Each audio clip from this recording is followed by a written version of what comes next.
Hey 78, it's Logan here, and I'm going to be teaching you guys some lashings. I'm going to teach 3 lashings: the square lashing, the diagonal lashing, and the shear lashing. But first, I want to show you a couple things that you can make in real life with lashings. For example, this wash basin.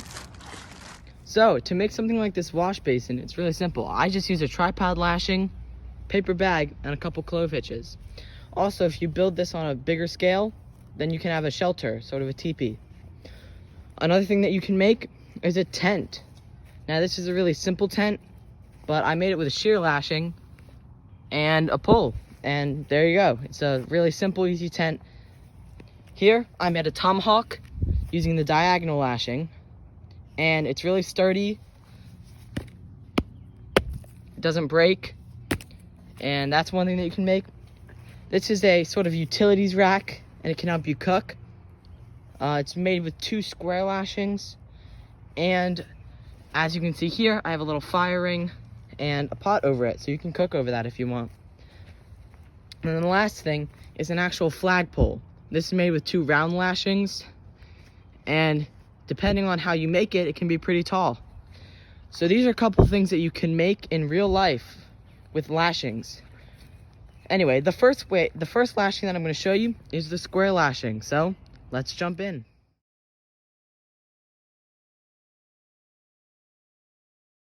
The first step to the square lashing is you have your 2 poles at about a 90-degree angle, and you start with a clove hitch on one of your 2 poles. Doesn't matter which one.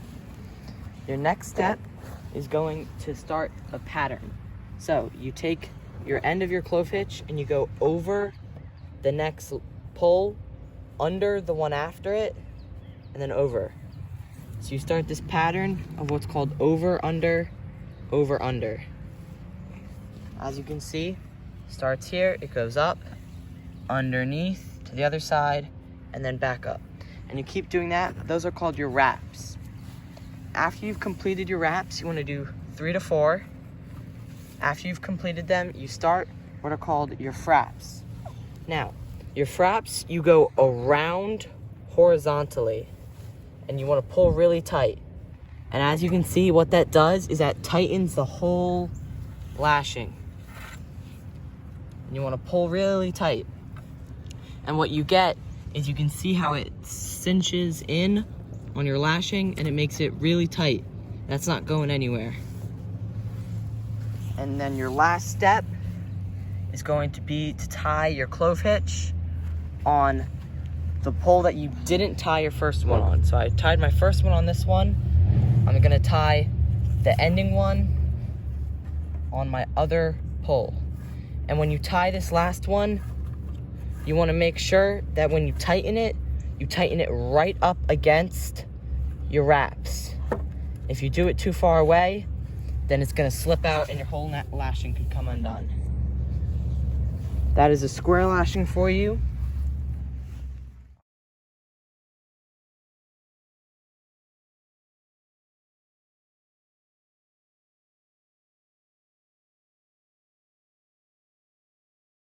Is going to be the diagonal lashing. So, per the name, it is going to be used when you are not at a 90-degree angle, when you have a clear diagonal, and you begin with a timber hitch. And when you do this timber hitch, you put it around both poles. So you see how the timber hitch is underneath both poles. And you come up, and you put your long end through your loop. Just like that.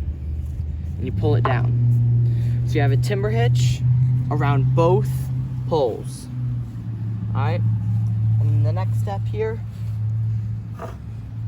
is going to be your wraps. And how you do your wraps is once you have your timber hitch, you go the opposite direction. So my timber hitch went this way. My first wrap is going to be going that way. And just like the timber hitch, you go around both poles. Like that. Around both poles. And once you have 3 to 4 wraps, just like I have here, then you go the other way. So my original timber hitch went this way. My first set of wraps went here. My second set is going to go across. And you're gonna do the same thing that you did with the first set. Around both poles, underneath both. No under over. Around both. And you want to make sure that you tighten those each time that you go around. And then your last two steps are your fraps, which you do the same way that you did on the square lashing. You go horizontally around those wraps, and it cinches that whole knot in so that your lashing isn't going anywhere. And then your last step is to do a clove hitch. And you can do your clove hitch on either pole, it doesn't matter, because your timber hitch went around them both. And again, make sure that your clove hitch is really close to your lashing, right there next to the lashing, so that it doesn't come undone.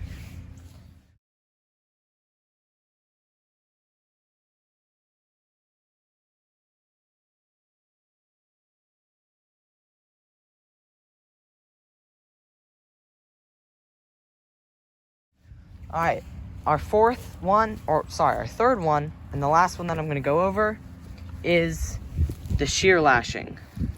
So the shear lashing is when you want to have two poles together, but you want them to be able to rotate like that.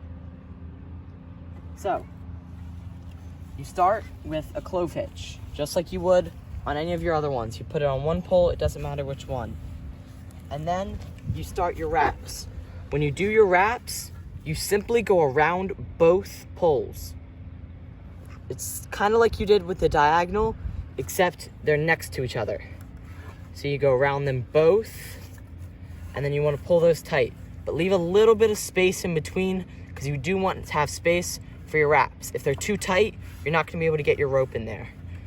So you want to leave a little space, but keep those tight. And then your next step is going to be your fraps. So as you can see here, I went around and I pulled them really tight, and it cinched that down and it created a gap. Now your gap shouldn't be this large. This is a really loose lashing because I'm trying to show you guys a technique, but like that, it cinches them down and creates a space. And then to finish it off, as per usual, you finish it off with a clove hitch on the other pole. So my first clove hitch was here, my second one's gonna be over here. And as per usual, you want to make that last clove hitch close to your lashing. And as you can see, it lets it be able, you can make something like a shelter, a door, first part of a tent, and put a pole across here. So yeah, so there's your shear lashing, which is our third and final lashing.